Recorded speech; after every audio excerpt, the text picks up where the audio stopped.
Hello, students.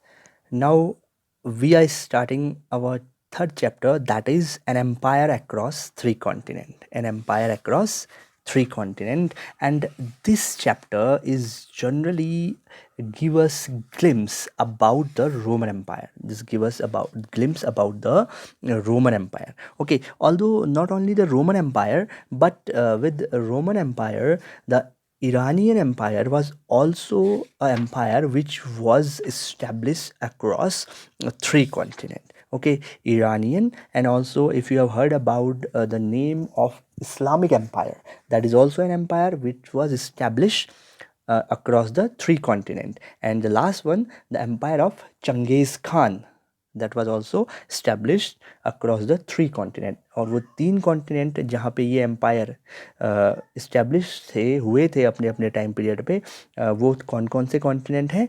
Africa, Asia and Europe. Okay, the three continent जहाँ पे ये empire establish हुए थे वो थे कौन?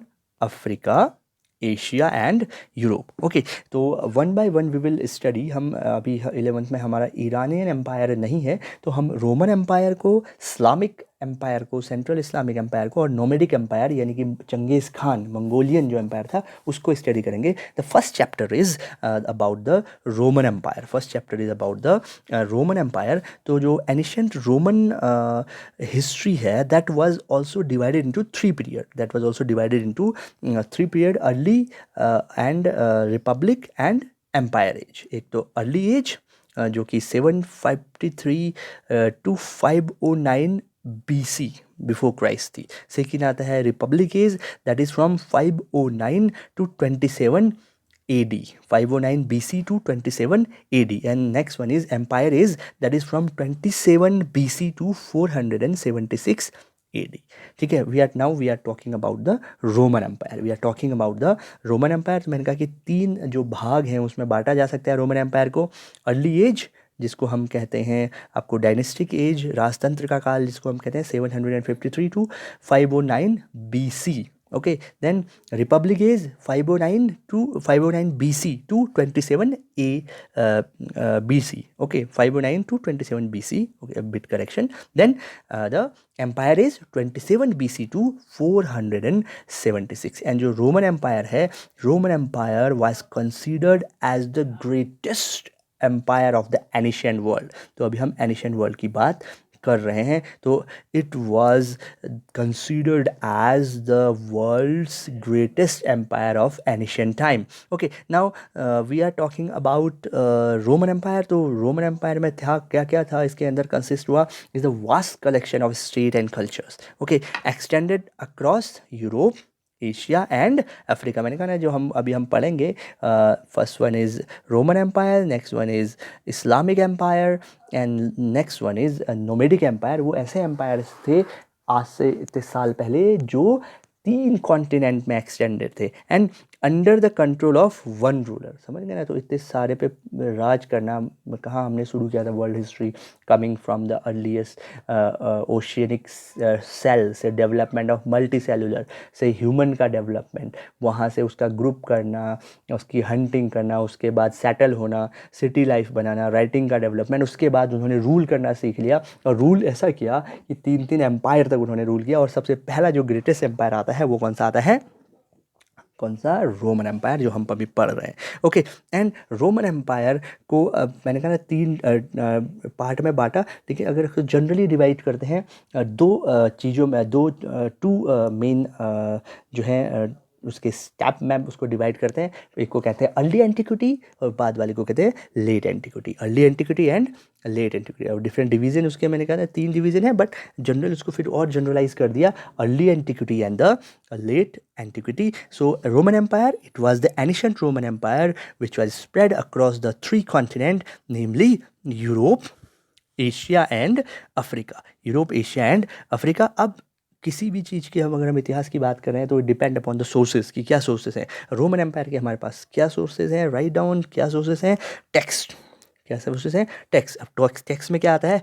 Histories written by the contemporaries. उस टाइम के लोगों के, कॉन्टेम्प्रेरी मतलब है समकालीन, कॉन्टेम्प्रेरीज के द्वारा लिखी हुई टेक्स्ट, जो हिस्ट्री लिखी है उन्होंने. Second one is document. The document consist of inscription and document on papyrus scrolls, वो दूसरा सोर्स है। और नेक्स्ट सोर्स हमारे पास है मटेरियल रिमेन, तब के मटेरियल रिमेन आर्कियोलॉजिकल चीज़ें जिनमें आती हैं buildings, monuments, pottery and coins. Okay, so sources of Roman Empire we are having, that is text, document and material remains.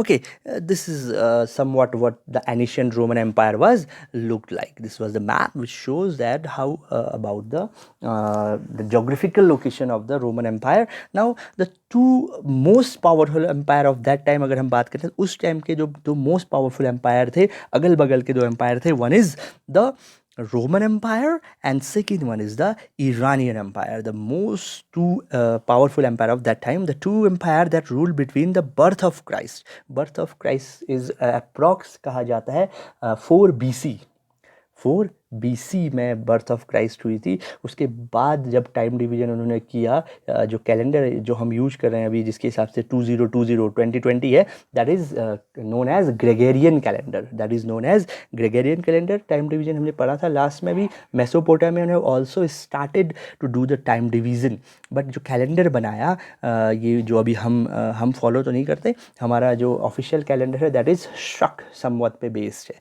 Nepal का अगर आप देखोगे तो दैट इज़ बेस्ड ऑन विक्रमी संवत। ओके, सो जो अभी जो मॉडर्न पे हम यूज करते हैं 31 जनवरी, फरवरी, मार्च, अप्रैल, ये वाला दैट इज़ ग्रेगरियन कैलेंडर। तो उसके हिसाब से 4th BC was the birth year of the Jesus Christ. Okay, now we are talking about the two most powerful empires, the two empires that ruled between the birth of Christ and 630 CE. 630 CE were the Roman and Iranian Empire.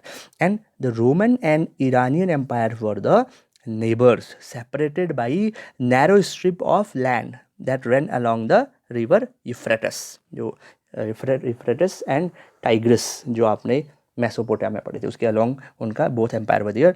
And Roman and Iranian Empire were the rivals and fought against each other for much of their history. आपस में लड़ते रहते थे। अब देखिए Roman empire की specialities आप सुनिए। रोमन एम्पायर की स्पेशलिटी क्या थी? The Roman empire stretch from Spain in Europe to Syria in the east along the Mediterranean Sea into the Africa's desert, and it's a geographical condition है, and in the north its boundaries were marked by the river Rhine and Danube, France में है अभी जो, and in the south by the Sahara Desert. ये Roman empire का geographical description है। And about the Iranian Empire, Iran controlled the entire area south of Caspian Sea to Eastern Arabia and at times large part of Afghanistan. So this was the extension of the Iranian Empire. अब we are talking about the key achievement of the Roman Empire. देखिए Roman culture, अभी भी बहुत सारे monuments उनके मिलते हैं। Roman culture